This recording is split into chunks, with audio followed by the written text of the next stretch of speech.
Hello friends. अब हम discuss करने जा रहे हैं कार्बन आयन। कार्बन आयन क्या होता है? The species, the anionic species, हम लिख सकते हैं इसकी definition. The anionic species in which carbon atom carries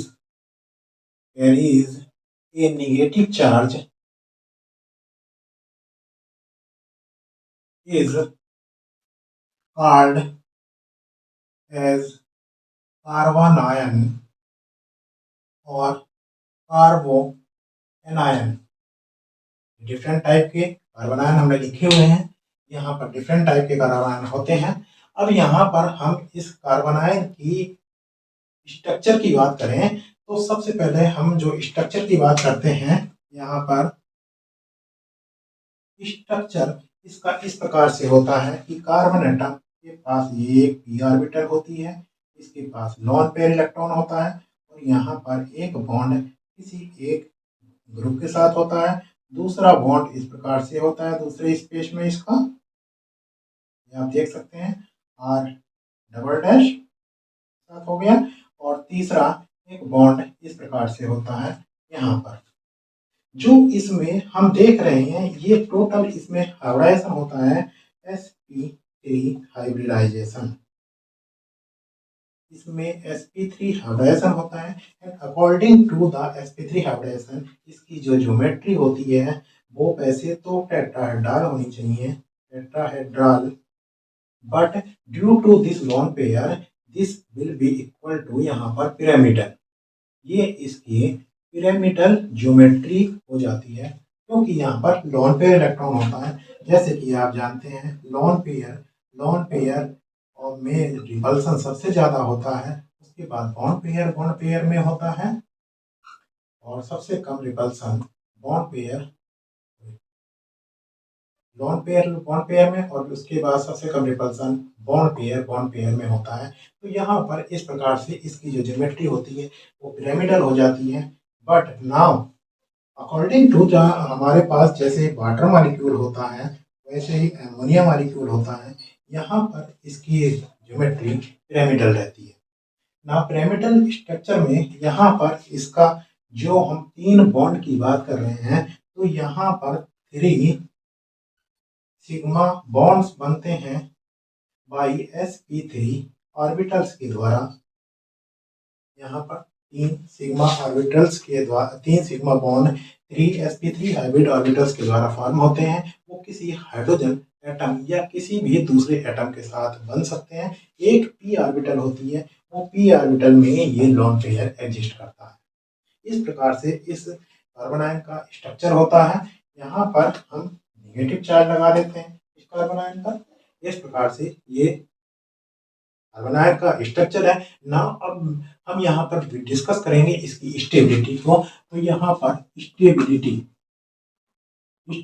की बात करें तो हम यहाँ पर देखिए दो प्रकार के हैं। एक ये एनायन है जिसमें कि हम बेंजीन रिंग को दिखा रहे हैं, दूसरा एनायन है यहाँ पर हमारे एलिफेटिक टाइप के हैं जिसमें कि कोई बेंजीन रिंग नहीं है। तो यहाँ पर दोनों की जो स्टेबिलिटी है वो अलग अलग प्रकार से यहाँ पर डिफाइन की जाती है। देखिए किस प्रकार से हम उस स्टेबिलिटी को डिफाइन करते हैं। नाउ हम इसकी स्टेबिलिटी को डिफाइन करने के लिए सबसे पहले इस एग्जांपल को लेते हैं। सपोज ये आपके पास में जो है बेंजील कार्बन आयन है, बेंजील, इसको हम बेंजील कार्बन आयन के नाम से जानते हैं। बेंजील बेंजील और ये di phenyl methyl carbon ion है, कार्बन आयन। यहाँ पर ये हम बेंजील कार्बन आयन को ले रहे हैं और इस प्रकार से देखिए यहाँ पर हमारे पास 3 डबल बॉन्ड होते हैं। ये इलेक्ट्रॉन यहाँ पर शिफ्ट होते हैं, सेम टाइम ये इलेक्ट्रॉन इस कार्बन एटम पर शिफ्ट हो जाते हैं और यहाँ पर डबल बॉन्ड फॉर्म हो जाता है। यहाँ डबल बॉन्ड फॉर्म हो जाएगा और चूंकि इलेक्ट्रॉन इस पोजीशन पर आ गए हैं तो यहाँ पर नेगेटिव चार्ज आ जाएगा। बाकी हमारे दोनों बॉन्ड इसी प्रकार से रहेंगे। अब इसका एक नया जो स्ट्रक्चर बनेगा, ये इलेक्ट्रॉन यहाँ पर शिफ्ट होंगे, सेम टाइम ये इलेक्ट्रॉन यहाँ पर शिफ्ट हो जाएंगे, यहाँ पर डबल बॉन्ड बन जाएगा, ये एज सच रहेगा। और यहाँ पर हम देखें तो यहाँ पर ये डबल बॉन्ड बन गया और इलेक्ट्रॉन यहाँ पर शिफ्ट हो गया, तो यहाँ पर नेगेटिव चार्ज आ गया। नाउ अब नेक्स्ट स्टेप में ये इलेक्ट्रॉन यहाँ पर शिफ्ट होंगे, ये इलेक्ट्रॉन यहाँ पर शिफ्ट होंगे, तो यहाँ पर बन जाएगा CH2 डबल बॉन्ड। यहाँ पर नेगेटिव चार्ज आ जाएगा, यहाँ डबल बॉन्ड फॉर्म हो जाएगा और ये यहाँ पर डबल बॉन्ड बन जाएगा। इस प्रकार से आप देख रहे हैं कि यहाँ पर ये 3 डिफरेंट स्ट्रक्चर बन रहे हैं, बस 3 डिफरेंट स्ट्रक्चर जरूर बन रहे हैं। यहाँ पर हमारे पास जो है CH2 है और यहाँ पर ये हमारे पास 6 कार्बन एटम्स इस बेंजीन रिंग के हैं। तो यहाँ पर 7 कार्बन एटम्स के पास में इन सबकी जो p ऑर्बिटल्स हैं, इन सभी की p ऑर्बिटल्स में जो इलेक्ट्रॉनों की मूवमेंट है वो पूरा का पूरा डेलोकलाइजेशन सिस्टम में है। यहाँ इलेक्ट्रॉन डेलोकलाइज कर रहे हैं पूरे 7 कार्बन एटम्स की ऑर्बिटल में, ड्यू टू विच ये जो मॉलिक्यूल है, ये जो स्पीसीज है वो बहुत ज़्यादा स्टेबल हो जाती है। अब आप कल्पना कीजिए कि जब यहाँ पर हमारी एक बेंजीन रिंग है तो ये इतना स्टेबल हो रही है, जब यहाँ पर हम एक हाइड्रोजन को डिस्प्लेस करके दूसरी बेंजीन ग्रुप ले आते हैं तो यहाँ पर 2 बेंजीन ग्रुप आ जाने के बाद ये एक्स्ट्रा स्टेबिलिटी और डबल हो जाएगी। जैसे एक बेंजीन रिंग रिजोनेंस स्टेबलाइज कर रही है, वैसे ही दूसरी बेंजीन रिंग भी रिजोनेंस स्टेबलाइजेशन शो करेगी। और आप जानते हैं कि जितना ज़्यादा रिजोनेंस स्ट्रक्चर फॉर्म होंगे उतना ही ज़्यादा वो स्टेबल हो जाएगी। तो इस बेंजीन से ज़्यादा ये हमारा स्ट्रक्चर स्टेबल होगा, जो ट्राइफेनिल मेथिल कार्बन आयन का होगा।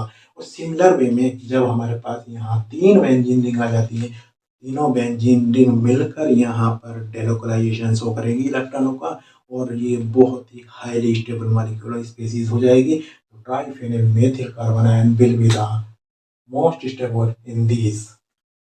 इस प्रकार से यहाँ पर ये सबसे ज़्यादा स्टेबल हो जाएंगे ना। एलिक कार्बन आयन की बात आती है, एलिक कार्बन आयन देखिए इस प्रकार से होता है। यहाँ पर हमारे पास ये एलिक कार्बन आयन है, ये एलिक कार्बन आयन, ये इलेक्ट्रॉन एफिशिएंट कार्बन एटम, ये इलेक्ट्रॉन यहाँ डोनेट करेगा, सेम टाइम इलेक्ट्रॉन ये आगे शिफ्ट हो जाएंगे और यहाँ पर CH2 CH डबल, यहाँ डबल बॉन्ड था तो यहाँ पर ये इलेक्ट्रॉन चले गए हैं, इसका नेगेटिव चार्ज, और यहाँ पर इलेक्ट्रॉन शिफ्ट हुए तो इलेक्ट्रॉन डबल बॉन्ड बन गया।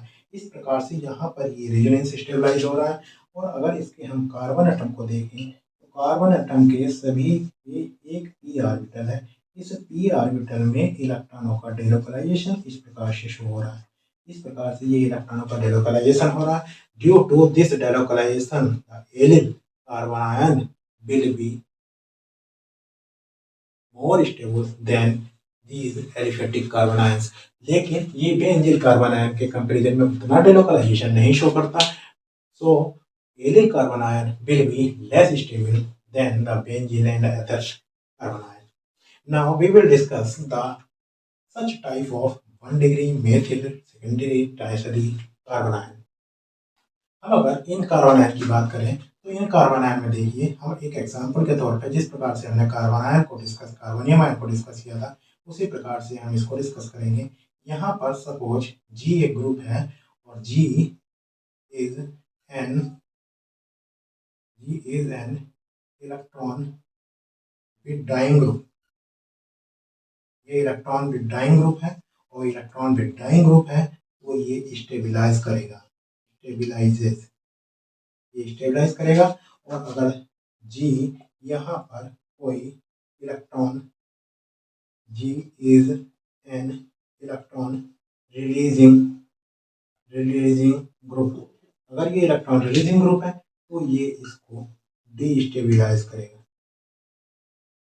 इस कार्बन आयन को डीस्टेबलाइज करेगा। वो किस प्रकार से, ये देखिए यहाँ पर G हमारा इलेक्ट्रॉन विद डाइंग ग्रुप है, इलेक्ट्रॉन विद डाइंग ग्रुप है तो इलेक्ट्रॉन विड्रॉ करेगा, अर्थात इस पर फिर नेगेटिव चार्ज आएगा। इस पर नेगेटिव चार्ज आएगा, इलेक्ट्रॉन डेंसिटी कार्बन पर डिक्रीज होगी। जब कार्बन एटम पर इलेक्ट्रॉन डेंसिटी डिक्रीज होगी तो कार्बन एटम न्यूट्रल होगा, अर्थात पॉजिटिव चार्ज यहाँ पर आ रहा है तो कार्बन को न्यूट्रल बना रहा है। बट हमारा जो नेगेटिव चार्ज है वो एक स्थान से दूसरे स्थान पर मूवमेंट कर रहा है।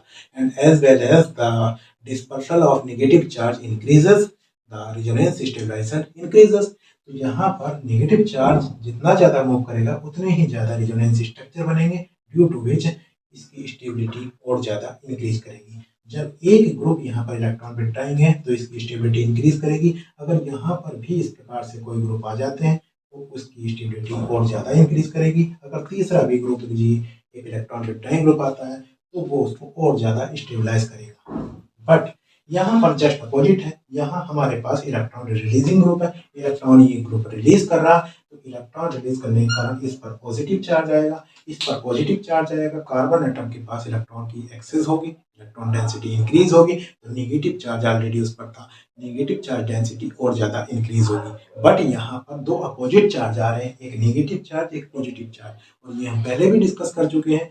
अगर अपोजिट चार्ज एग्जिस्ट करने लगते हैं तो उसकी स्टेबिलिटी डिक्रीज करती है। यहाँ पर हमारा नेगेटिव चार्ज का डिस्पर्सल होना चाहिए, पॉजिटिव चार्ज का नहीं, तो यहाँ नेगेटिव चार्ज मूवमेंट नहीं होता है, यहाँ पर पॉजिटिव चार्ज आ जाता है, जिसके कारण जी जैसे ही एक इलेक्ट्रॉन रिलीजिंग ग्रुप आता है वो इसको डिस्टेबलाइज कर देता है।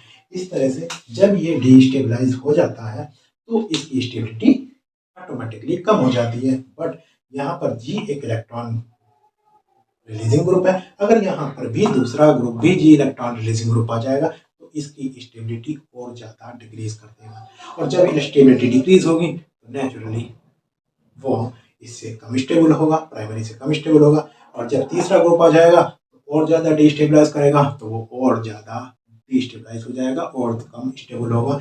यहाँ पर हम देख रहे हैं प्राइमरी सेकेंडरी टर्सरी में, यहाँ पर हमारे पास 1 डिग्री में एक इलेक्ट्रॉन रिलीजिंग ग्रुप है तो वो डिस्टेबलाइज कर रहा है, तो ये मेथिल कार्बन आयन से कम स्टेबल होगा, मेथिल ज़्यादा स्टेबल होगा, ये कम स्टेबल होगा, तो यहाँ पर जो ऑर्डर हो जाएगा वो ये हो जाएगा।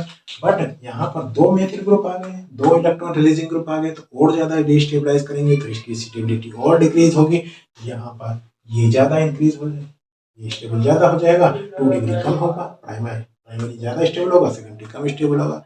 सिमिलर वे में यहाँ 3 डिग्री में तीन इलेक्ट्रॉन रिलीजिंग ग्रुप है, जैसे ही इतने ज़्यादा इलेक्ट्रॉन रिलीजिंग ग्रुप आ जाते हैं तो यहाँ पर ये और ज़्यादा डिक्रीज कर देंगे इसकी स्टेबिलिटी को। क्यों? ये ज़्यादा डिस्टेबलाइज कर रहे हैं इसको, इस कारण से ये सेकेंडरी टर्सरी से ज़्यादा स्टेबल हो जाता है। नाउ हमारे पास एक केस है एल्कीन और एल्काइन कार्बन एटम का, एल्काइन का कार्बन एटम, कार्बन आयन। अगर हमारे पास ये कार्बन आयन है तो इन कार्बन आयन की स्टेबिलिटी हम किस प्रकार से डिस्कस करेंगे। एल्कीन का जो कार्बन आयन होगा वो ये होगा CH3, एल्कीन का CH2 CH नेगेटिव, और एल्काइन का जो कार्बन आयन होगा CH triple bond C carbon ion हो जाएगा। यहाँ पर आप देखें परसेंटेज एस करेक्टर देखें तो इसमें 50-50% होता है। क्यों? क्योंकि इसमें हाइब्रिडेशन sp3 है, यहाँ पर sp2 होता है, यहाँ पर sp हाइब्रिडेशन होता है।